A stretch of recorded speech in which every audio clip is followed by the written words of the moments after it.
फक्त अल्लाहच्या पैगामसाठी त्यांनी अरबी टोळ्यांचं साम्राज्य उद्ध्वस्त केलं। त्यांच्या विविध देवी देवतांच्या मूर्त्यांची नासधूस केली आणि फक्त पैगंबर सांगतील त्या ईश्वराची उपासना करायला तलवारीच्या बळावर भाग पाडलं। त्यानंतर त्यांनी मध्य आशियातून पूर्व आशियाकडे प्रस्थान केलं। तिथंही त्याच शैलीचा वापर करत लोकांना आपल्याकडे खेचण्याचा प्रयत्न सुरू केला।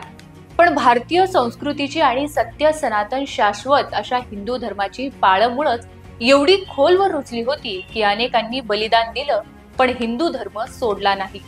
अशा स्थितीत आपला हेतू साध्य करण्यासाठी हळूहळू मुस्लिम कट्टरवाद्यांनी काफिरांना मुस्लिम धर्म स्वीकारण्यासाठी वेगवेगळे जिहाद राबवले।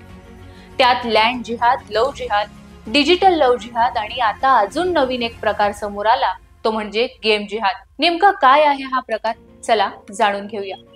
नमस्कार, मी रेणुका पवार, तुम्ही पाहताय वृत्तम मराठी। अख्ख्या जगावर एकमेव फक्त अल्लाहला मानणारी जात अस्तित्वात राहावी यासाठी हिंदू धर्मासकट सगळ्या धर्मांच्या मुळावर उठलेली मुस्लिम कट्टरवादी विचारसरणी विविध जिहादच्या माध्यमातून आपली जनसंख्या कशी वाढेल या दृष्टीने काम करत आहेत। अल्लाहने पवित्र पुस्तकाच्या माध्यमातून काफिर महिलांसोबत जिहाद करण्याचा आदेश प्रत्येक जिहादी पाळत आहे। विविध माध्यमातून अल्लाहचे साम्राज्य निर्माण करण्यासाठी काफिरांसोबत जिहाद करा, त्यांच्या बायका मुलींना पळवून न्या, त्यांना बाटवा आणि धर्मांतर करून निकाह करा, हे जिहादी वचन प्रत्येक इमानदार शांतीदूत मोठ्या श्रद्धेनं पाळत असतो। कारण अल्लाहने आपल्याला याच मकसदसाठी जन्माला घातलंय हे त्याच्या मनात रुजलेलं असतं।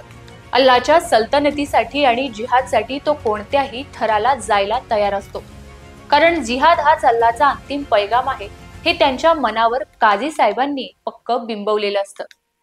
जिहाद फक्त भारतातच नाही तर अमेरिकेसह सगळ्याच देशात राबवला जात आहे। गेल्या कित्येक वर्षांपासून भारताला काही केल्या अल्लाहची भूमी बनवायची असं टार्गेट डोक्यात ठेवून उघडपणे जिहाद राबवला जात आहे। मात्र काही केल्या हिंदू धर्मांतरित झाले नाहीत म्हणून या घडीला वेगळ्या वेगळ्या पद्धती राबवल्या जात आहेत आणि जबरदस्तीने धर्मांतरण केले जात आहे।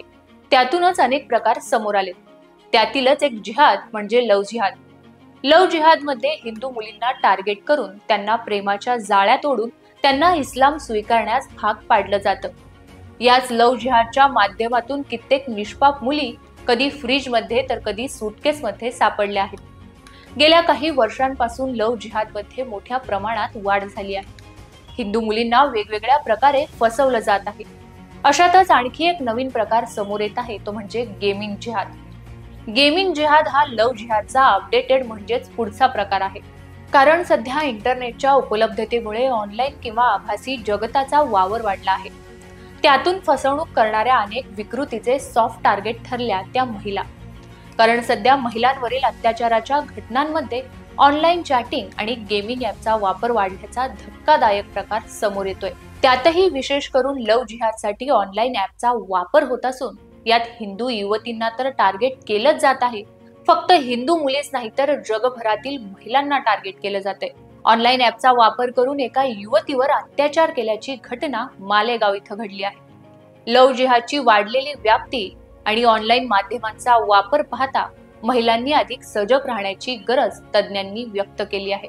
तसंच आपल्या सोबतच्या व्यक्तींसोबत असं काही घडत आहे का याकडे देखील आज लक्ष देणं एका जागरूक नागरिकाचं काम आहे। आपल्या सोबतच्या व्यक्तीसोबत असं काही घडत तर नाही ना? आणि जर असं काही घडतंय आणि आपल्याला दिसतंय तर त्या व्यक्तीने वेळीच सावधगिरी दाखवत अशा व्यक्तींना त्या जाळ्यातून बाहेर काढण्यास मदत केली पाहिजे। आता मालेगाव मध्ये उघडकीस आलेला गेमिंग जिहाद नेमका काय आहे पाहूया। फ्री फायर या ऑनलाईन गेमिंगच्या माध्यमातून गडचिरोलीतील अल्पवयीन मुलीची फसवणूक केल्याची घटना उघडकीस आली आहे। नाशिक जिल्ह्यातील मालेगावच्या मोहम्मद सौद राजू शमशुद्दीन अन्सारी असे आरोपीचे नाव असून पोलिसांनी त्याला नुकतीच अटक केली आहे। सध्या मुलामुलींमध्ये फ्री फायर गेम प्रचंड पॉप्युलर आहे। बहुतांश मुलामुलींना या गेमचे वेड लागले आहे। या गेमच्या माध्यमातून गडचिरोलीतील अहेरी तालुक्यातल्या एका 14 वर्षीय मुलीची मालेगावातील मोहम्मद अन्सारी या युवकाशी ओळख झाली। दररोज गेमिंग करताना त्यांची चॅटिंग होत होती। हळूहळू दोघे फोनवर बोलायला लागले। त्याचे मैत्रीत रूपांतर झाले। 11 जानेवारीला मुलीचे आई वडील कामानिमित्त बाहेर गेले असता मोहम्मद मालेगावहून अहेरीत आला। त्याने मुलीच्या घरी मुक्काम केला, तिच्यावर अत्याचार केला. 12 जानेवारी रोजी शेजारील लोकांच्या लक्षात ही बाब आली. त्यांनी आरोपीला पोलिसांच्या ताब्यात दिलं. मोहम्मद अन्सारी यास भारतीय न्याय संहितेच्या कलम 640, उपकलम 1, कलम 65, उपकलम 1 यासह कलम 4, कलम 6 लैंगिक अपराधापासून बालकांचे संरक्षण अन्वये गुन्हा दाखल करत अटक करण्यात आली आहे. अशाच घटनांमध्ये गेल्या काही काळापासून प्रचंड वाढ झाली आहे, ज्यामध्ये लव्ह जिहादसाठी ऑनलाईन चॅटिंग, गेमिंग आणि सोशल मीडिया ॲपचा वापर मोठ्या प्रमाणात वाढला आहे. बऱ्याचदा नाव बदलून ओळख वाढवली जाते. विशेष करून युवती, विधवा आणि एकट्या महिलेला टार्गेट केलं जात असल्याचं दिसून येत आहे.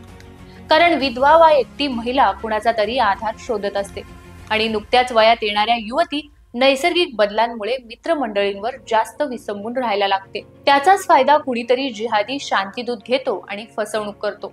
साधारणतः लव्ह जिहादशी संबंधित प्रकरणात एकच प्रकाराची मोड्स ऑफ ऑपरेंडी असते. हिंदू महिला अथवा मुलीची अडचण जाणून घेऊन तिला खोटा दिलासा दिला जातो किंवा तिला खांदा दिला जातो. तसंच विश्वास संपादन करत ओळख वाढवली जाते. काही प्रकरणात आरोपी हे प्रशिक्षित असल्याचे देखील लक्षात आले असून गोड बोलून ते मैत्री वाढवतात आणि मैत्री वाढवल्यानंतर त्याचे प्रेमात रूपांतर केले जाते.